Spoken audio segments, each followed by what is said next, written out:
Audio book वाङ्मय 66 युग निर्माण योजना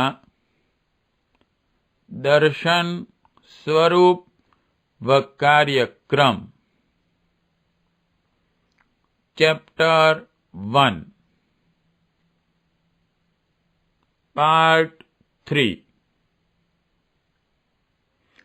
साधन एवं कार्यक्रम।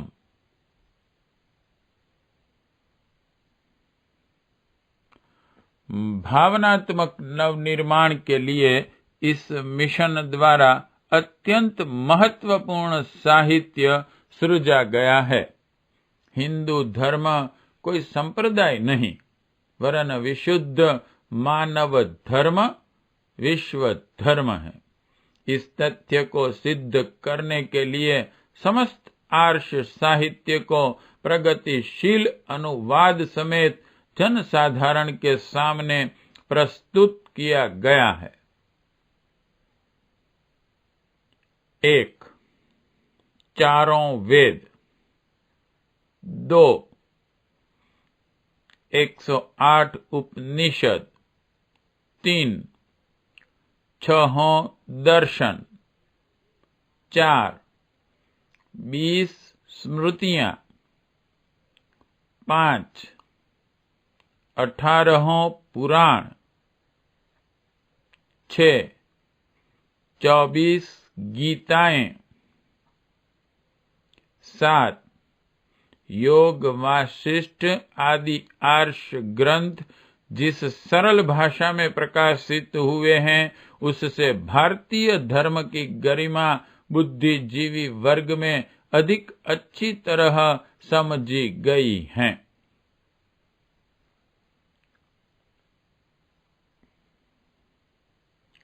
जीवन जीने की कला सिखाने के लिए सस्ते मूल्य की विचारोत्तेजक पुस्तकें छपी हैं। व्यक्ति और समाज के सन्मुख उपस्थित समस्याओं के समाधान के लिए सैकड़ों पुस्तकें छपी है। इनके अनेक संस्करण छप चुके हैं। जनता में वितरण करने के लिए नवनिर्माण आंदोलन के समर्थन में विज्ञप्तियां छपी हैं, जिन्हें अब तक लाखों ही नहीं करोड़ों की संख्या में वितरित किया जा चुका है। दुरंगे तिरंगे पोस्टर चिपकाने के लिए तथा तस्वीरों की तरह प्रयुक्त होने के लिए भारी संख्या में छपे हैं। इस साहित्य की लोकप्रियता और प्रभावशीलता सर्वत्र एक स्वर से स्वीकार की गई है। मिशन की कई पत्रिकाएं निकलती हैं। मासिक अखंड ज्योति में विज्ञान और अध्यात्म का समन्वय करने वाले अत्यंत खोज परक लेख रहते हैं। उन्हें बुद्धिजीवी वर्ग में एक अनोखे प्रतिपादन के रूप में मान्यता मिली है।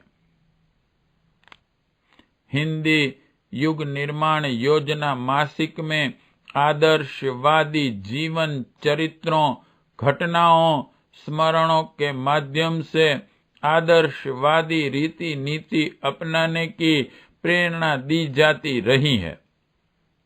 इन दोनों पत्रिकाओं ने नवनिर्माण के तत्व दर्शन एवं व्यावहारिक स्वरूप को जनमानस में गहराई तक प्रतिष्ठापित करने में अद्भुत सफलता प्राप्त की है। उपर्युक्त दोनों हिंदी मासिक पत्रिकाओं का सारांश अन्य भाषाओं में अनुवाद करके मासिक पत्रिकाएं निकाली गई हैं, ताकि उन भाषी क्षेत्रों में भी इस विचारधारा का विस्तार हो सके। 1. अंग्रेजी अखंड ज्योति। 2. गुजराती युग निर्माण योजना। 3. मराठी युग निर्माण योजना। 4. उड़िया युग निर्माण योजना इन दिनों सफलतापूर्वक चल रही हैं। इन सब पत्रिकाओं की ग्राहक संख्या लाखों में पहुंच चुकी है। इसके अतिरिक्त बंगला और तमिल भाषा में भी इन पत्रिकाओं का प्रकाशन हो रहा है। इन पत्रिकाओं के अतिरिक्त पुस्तकें, विज्ञप्तियां, ट्रैक्ट आदि भी सभी भारतीय भाषाओं में छपे जा रहे हैं। आशा करनी चाहिए कि भारत की सभी मान्यता प्राप्त भाषाओं में इनका प्रकाशन होने लगेगा। देश का कोई कोना ऐसा न बचेगा जहां इस प्रकाशन की किरणें न पहुंचे। आंदोलन की प्रचारात्मक, रचनात्मक और संघर्षात्मक गतिविधियां अब इतनी अधिक हो गई हैं कि उनकी जानकारी सर्वसाधारण तक पहुंचाने के लिए एक स्वतंत्र पाक्षिक पत्र प्रकाशित करना पड़ा।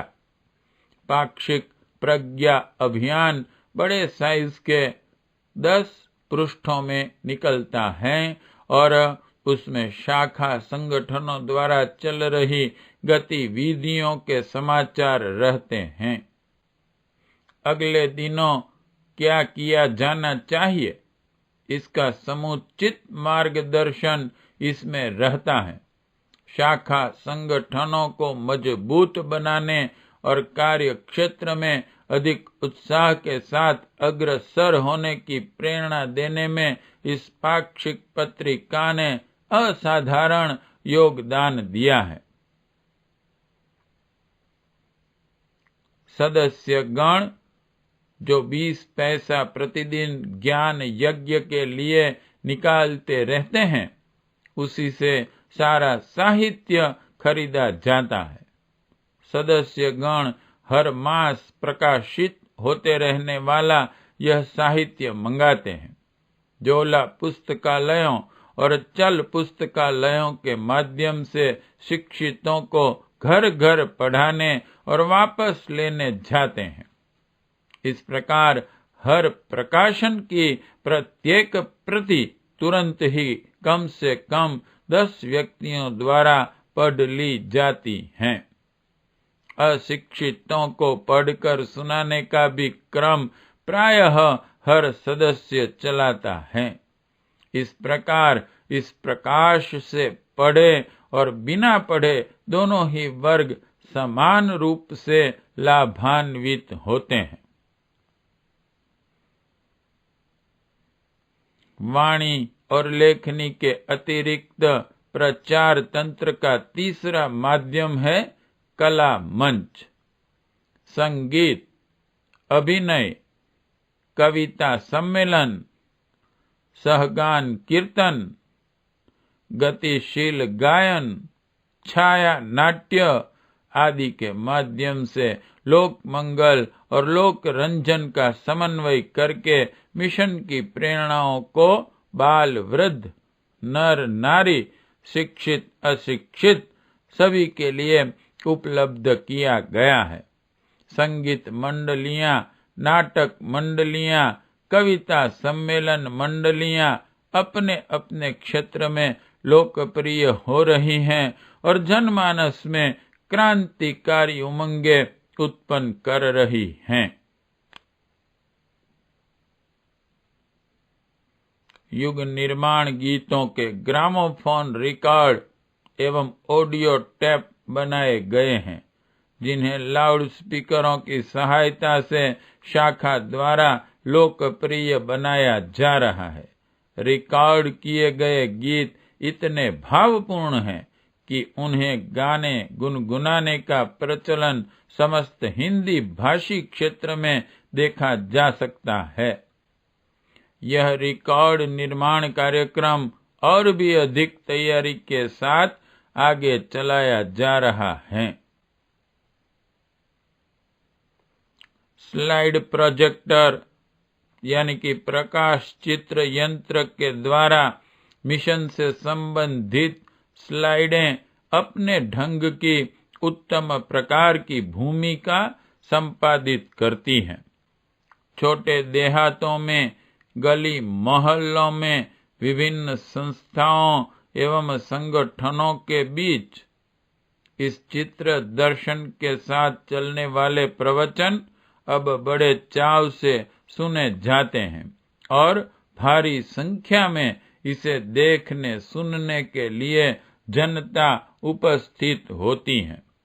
इस प्रकार प्रायः 100 प्रचारक इन स्लाइड प्रोजेक्टरों के माध्यम से हर दिन औसत 25,000 जनता को मिशन का संदेश सुनाते रहते हैं।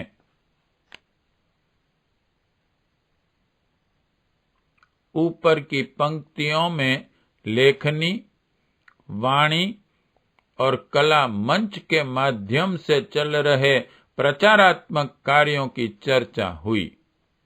उन्हें नियमित और व्यवस्थित बनाए रखने के लिए मिशन के अखंड ज्योति संस्थान एवं गायत्री तपोभूमि मथुरा में 2 साधन संपन्न प्रेस हैं।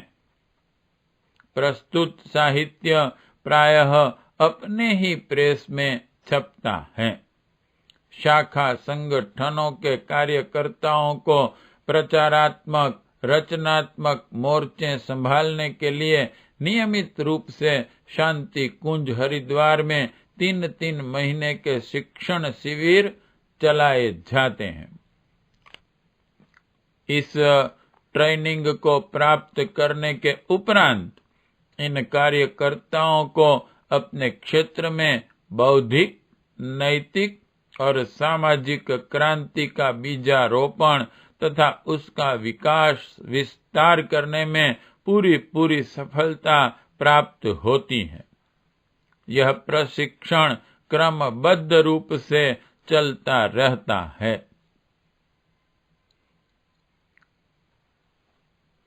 रचनात्मक कार्यक्रमों में निम्न सत्प्रवृत्तियां प्रायः हर शाखा द्वारा किसी न किसी रूप में चलाई जा रही हैं।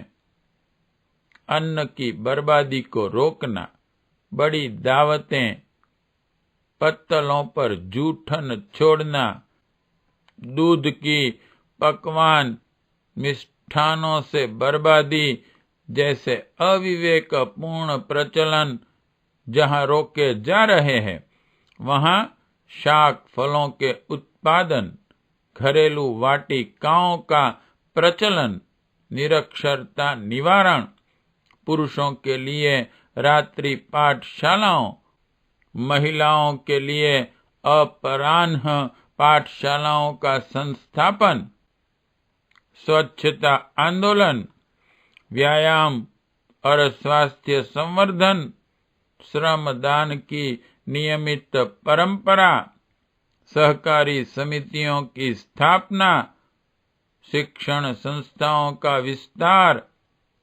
पुस्तकालयों, वाचनालयों, चल पुस्तकालयों का प्रचलन जैसी अनेक रचनात्मक प्रवृत्तियों का विस्तार किया जा रहा है। संघर्षात्मक कार्यक्रमों में उन नैतिक और सामाजिक प्रायः सभी विकृतियों के लिए विशुद्ध वातावरण बनाया जा रहा है। हराम की कमाई, बेईमानी, रिश्वत, मिलावट, अपराधी दुष्प्रवृत्तियां, काम चोरी, हरामखोरी, संकीर्ण स्वार्थपरता, अस्वच्छता, अशिष्टता जैसी दुष्प्रवृत्तियों के विरुद्ध लोकमानस तैयार किया गया है। ऐसे लोगों के विरुद्ध घृणा, तिरस्कार और असहयोग का वातावरण बनाया गया है। इन बुराइयों को छोड़ने के लिए विवश करने वाली विवेक सद्भावना के हर पहलू को उभारा गया है। नशेबाजी, अभक्ष्य भक्षण, विवाह शादियों की खर्चीली धूमधाम, गरीबी और बेईमानी बढ़ाने वाली दहेज प्रथा, जेवरों का प्रचलन, फैशन परस्ती का बचकानापन, मृतक भोज, बाल विवाह, अनमेल विवाह, पर्दा प्रथा, अंधविश्वास, भाग्यवाद, मूढ़ परंपराएं, बहु प्रजनन, जाति पाति के आधार पर ऊंच नीच मान्यता, नर नारी के बीच भेदभाव, धर्म के नाम पर पशु बलि जैसी सामाजिक कुरीतियों के विरुद्ध युग निर्माण योजना ने एक संघर्षात्मक मोर्चा खड़ा किया है। न्याय निष्ठ और विवेकशील वर्ग का संघर्ष आंदोलनों में भारी सहयोग मिल रहा है। अभी प्रचार, प्रदर्शन, असहयोग, विरोध जैसे माध्यम ही संघर्ष प्रयोजनों के लिए अपनाए गए हैं, पर अगले दिनों धरना, सत्याग्रह, घिराव जैसे कठोर कदम भी उठाए जाएंगे। एक दिन वह भी आएगा जब अवांछनीयता के विरुद्ध युग निर्माण योजना तीव्र संघर्ष खड़ा करेगी और करो या मरो की उग्रता लेकर मैदान में आएगी। अनीतिवादियों के अनाचार बंद करने के लिए बाध्य करेगी। जैसे जैसे लोग अनौचित्य की हानियों को समझते जाएंगे और उसे निरस्त करने की आवश्यकता अनुभव करते जाएंगे, वैसे वैसे ही इस प्रकार के संघर्ष की पृष्ठभूमि बनती जाएगी। उपयुक्त अवसर पर एक ऐसा धर्म युद्ध खड़ा किया जाएगा जिसके आगे असुरता का खड़े रह सकना संभव ही न हो सके। स्थिर रचनात्मक कार्यक्रमों में जीवनोपयोगी समग्र शिक्षा पद्धति का निर्माण और विकास किया गया है। इसे शासकीय शिक्षा पद्धति के समानांतर भी कहा जा सकता है। हर शाखा संगठन अपने यहाँ इस स्तर का एक विद्यालय स्थापित करने जा रहा है, जिसमें निरक्षरता निवारण से लेकर साक्षरों को जीवनोपयोगी शिक्षा द्वारा समान रूप से लाभान्वित किया जाए। अपने देश में लगभग 77% अशिक्षित हैं। सरकारी स्कूलों की क्षमता मात्र 2% को बढ़ाने की है। यह बच्चों के शिक्षण का भी पूरा और सही प्रबंध नहीं कर पा रही है। तब 77% निरक्षरों को साक्षर बनाने का कार्य वह कैसे कर पावेगी? युग की आवश्यकताओं को पूरा करने के लिए शिक्षा आवश्यक है।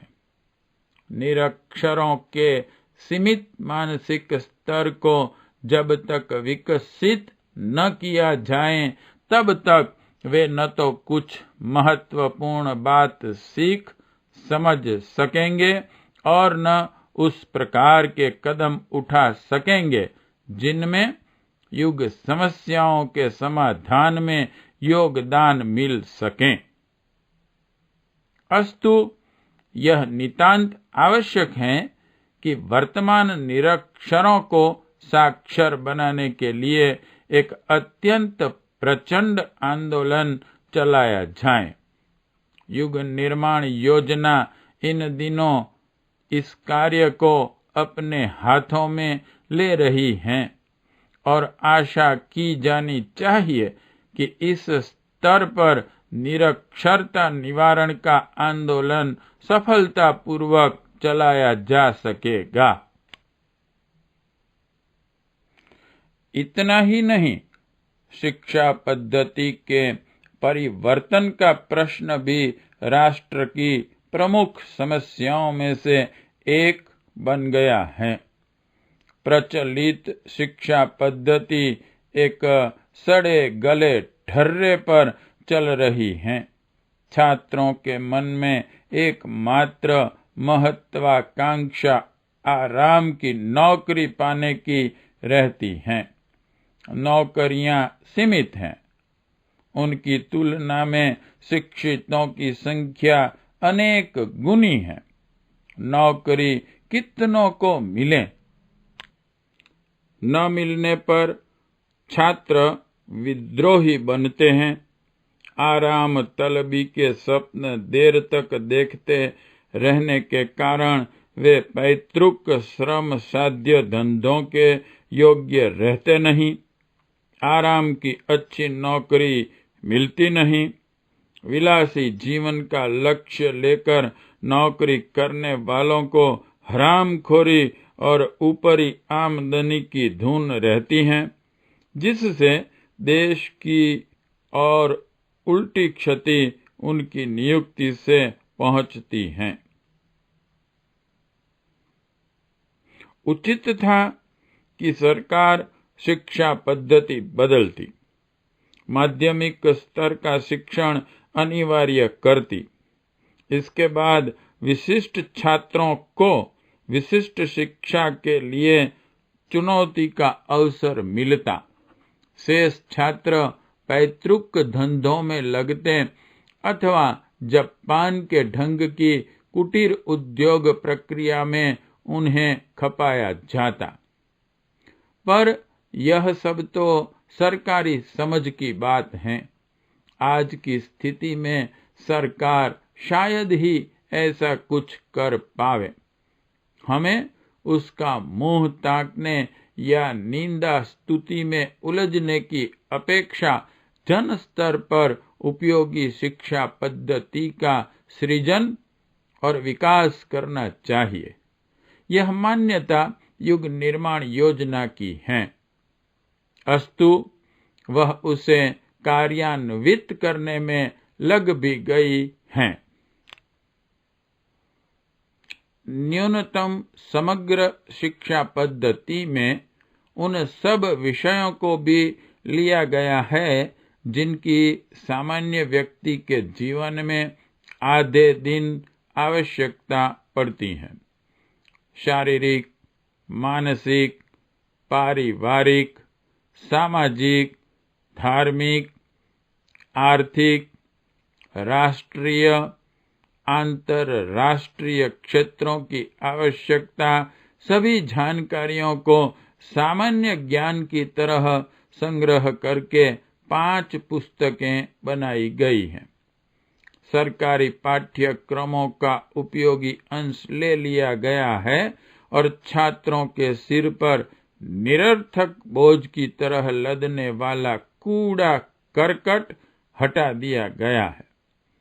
युग निर्माण मिशन की विचारधारा एवं कार्य पद्धति भी शिक्षण प्रक्रिया में सम्मिलित हैं और उनकी पाठ्य पुस्तकें बनी हैं।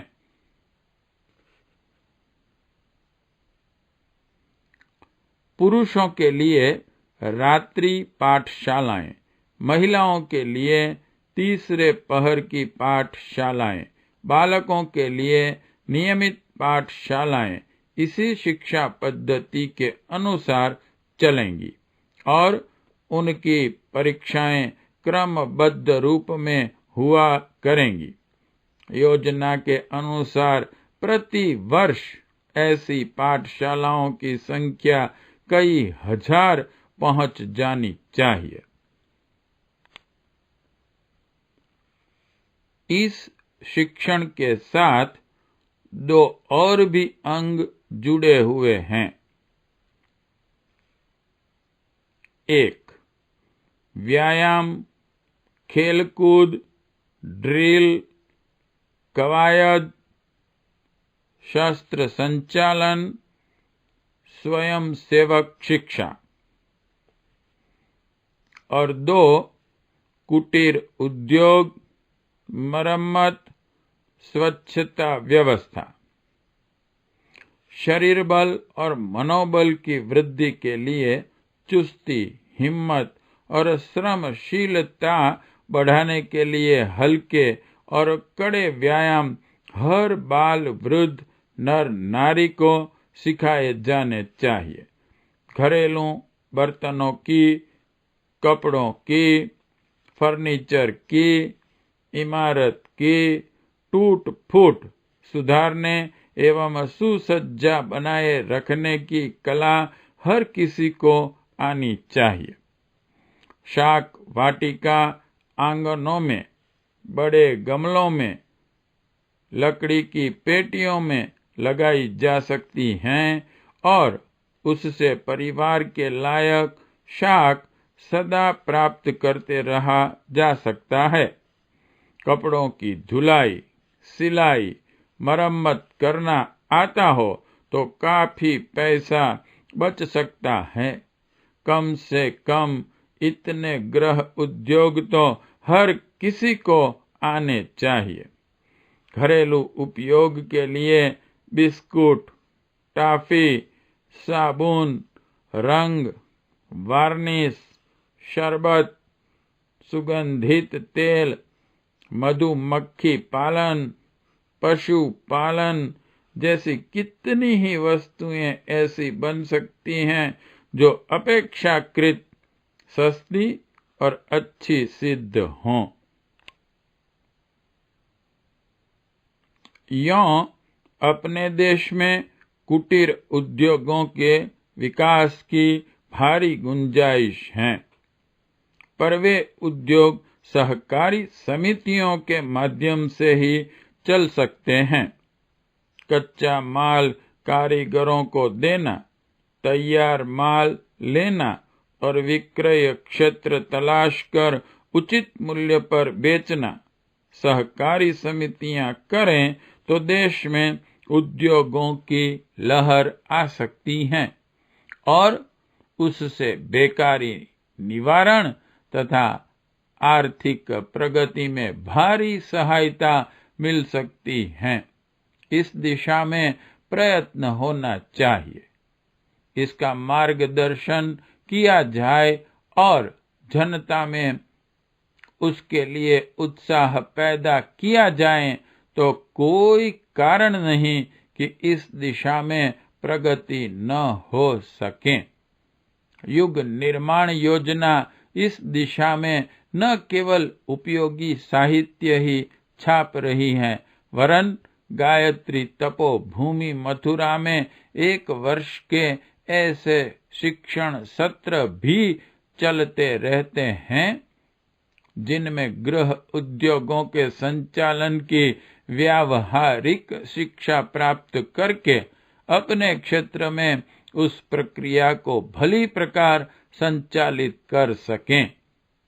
इस शिक्षा में शिक्षार्थी स्वयं तो बेकारी का हल निकाल ही लेता है, साथ ही दूसरे कितनों की ही बेकारी दूर करने में सहायक बनता है।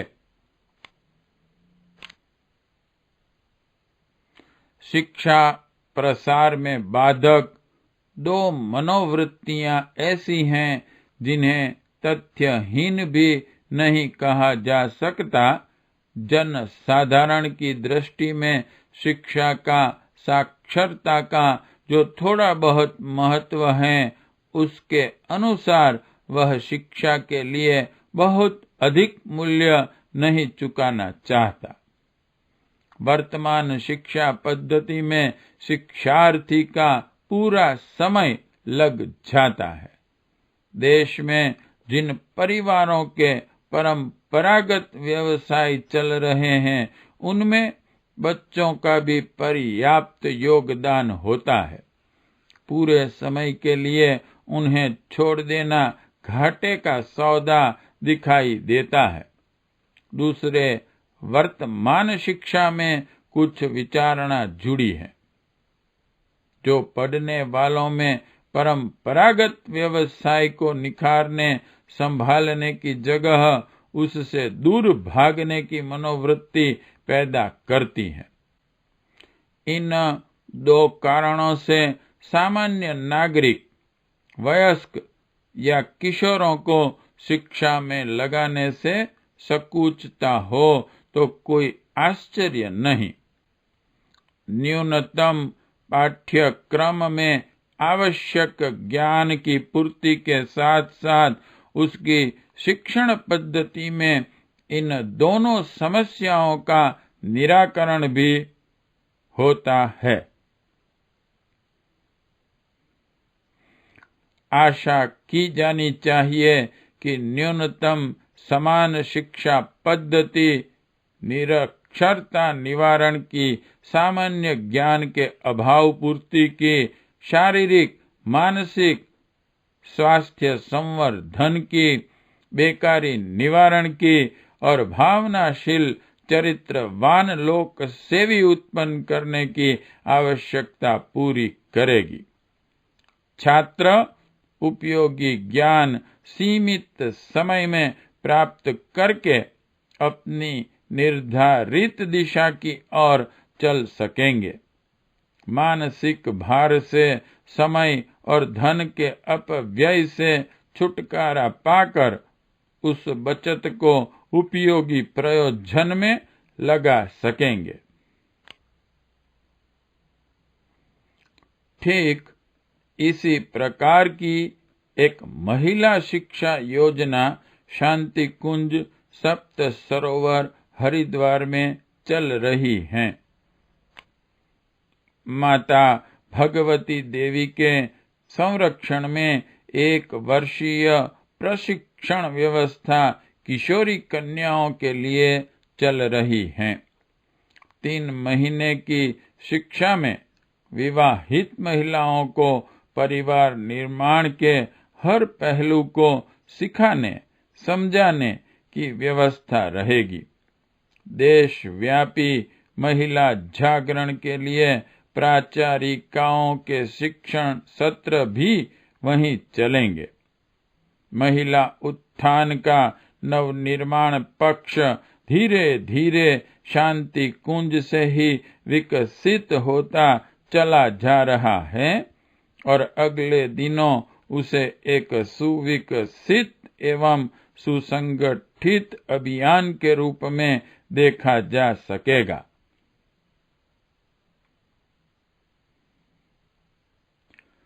महिलाओं की भावनात्मक पृष्ठभूमि से लेकर उनके कार्यों और उत्तरदायित्वों के अनुसार ही महिला जागरण तथा शिक्षण की गतिविधियों का निर्धारण होना चाहिए। यह कार्य जागृत चेतना संपन्न महिलाएं ही अधिक अच्छे ढंग से कर सकती हैं। इसी तथ्य को ध्यान में रखकर उक्त व्यवस्था बनाई गई है, जिससे लोक सेवी मनोवृत्ति तथा तदनुरूप क्षमता संपन्न कार्यकर्त्रियां तैयार किए जाने को प्राथमिक वरीयता दी गई है।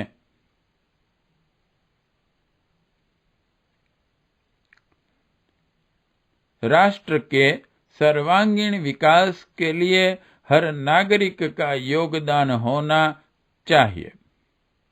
राष्ट्रोत्थान के लिए क्या किया जाए, कैसे किया जाए, इस जानकारी तथा उसके अनुरूप व्यावहारिक योजनाओं का उतना अभाव नहीं जितना उन्हें कार्यान्वित करने के लिए आवश्यक प्रखर भावनाओं का है।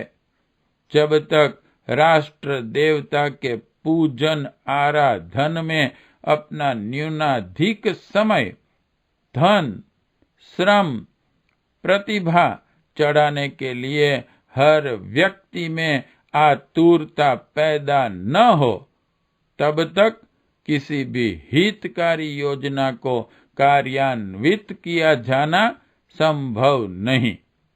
यह हो जाए तो जो कार्य योजनाएं रूपरेखाएं सामने हैं, उन्हीं के सहारे लंबी मंजिल तय की जा सकती हैं।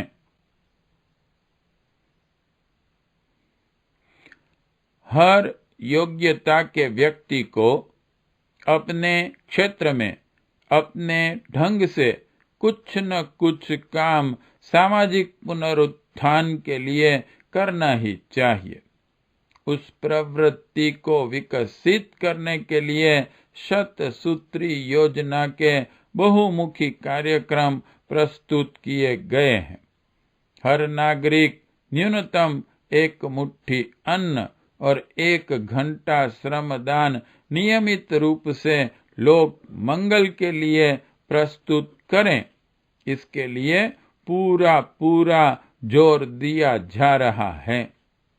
यह कर्तव्य जब हर किसी को नितांत आवश्यक प्रतीत होगा, तो देश में एक ऐसी अभिनव सृजन शक्ति उत्पन्न होगी जिसके आधार पर नवनिर्माण के अति महत्वपूर्ण प्रयोजन सहज ही पूरे होते रह सकें।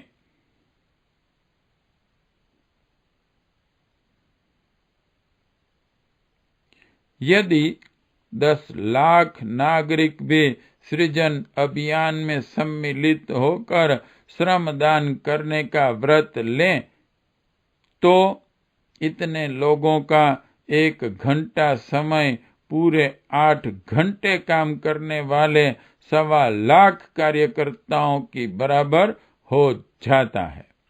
1 मुट्ठी अन्न यदि 10 पैसे का माना जाए, तो 10 लाख मुट्ठी अन्न हर दिन 1 लाख रुपये का हो सकता है।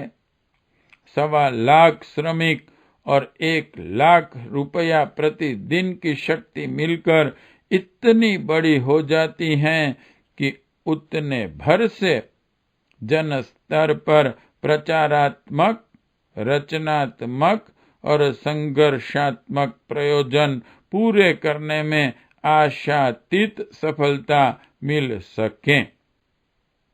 यदि यह प्रवृत्ति 1 करोड़ भारतीय नागरिकों में पैदा की जा सकी, तो उनके इतने से स्वल्प अनुदान से नवनिर्माण के वे स्वप्न साकार हो सकेंगे जो आज असंभव जैसे प्रतीत होते हैं।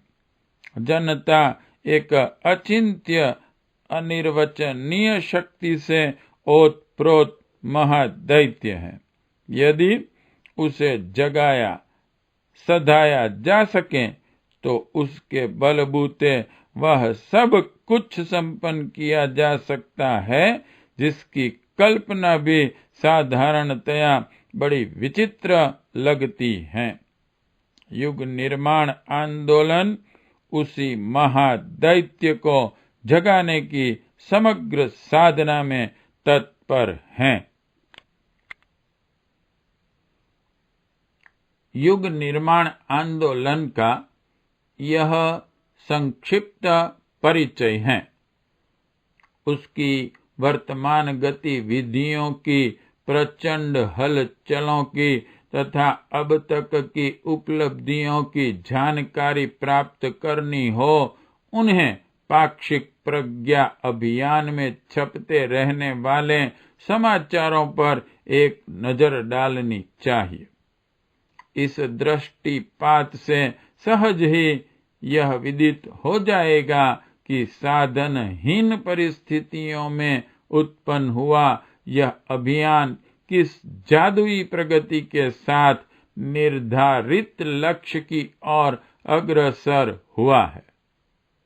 पिछली उपलब्धियों और संभावनाओं का यदि गंभीरता से मूल्यांकन किया जाए, तो किसी को भी इस निष्कर्ष पर पहुंचना पड़ेगा कि यह अभियान मानुषी नहीं दैवी हैं।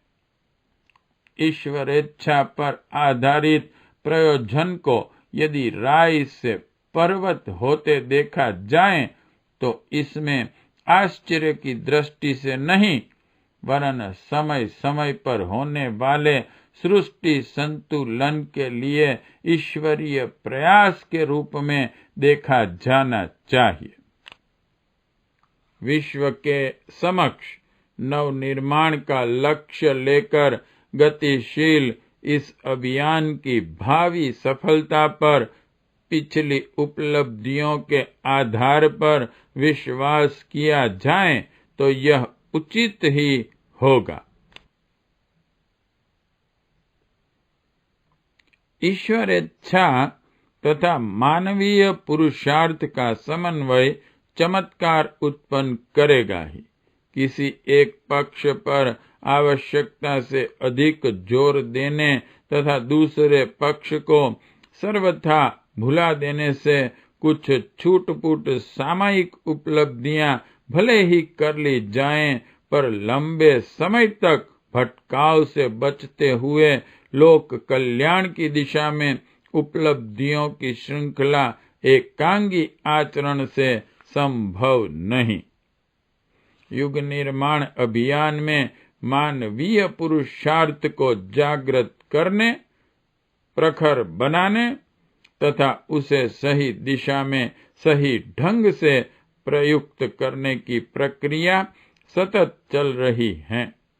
ईश्वरीय मार्गदर्शन, अनुग्रह, अनुकंपा एवं सहायता की स्पष्ट झलक पूर्व उपलब्धियों तथा वर्तमान हलचलों में मिलती हैं। अस्तु कृष्ण के मार्गदर्शन में अर्जुन के पुरुषार्थ की सफलता जैसी आशा इस संदर्भ में अत्युक्ति न होगी। पार्ट 3 समाप्त।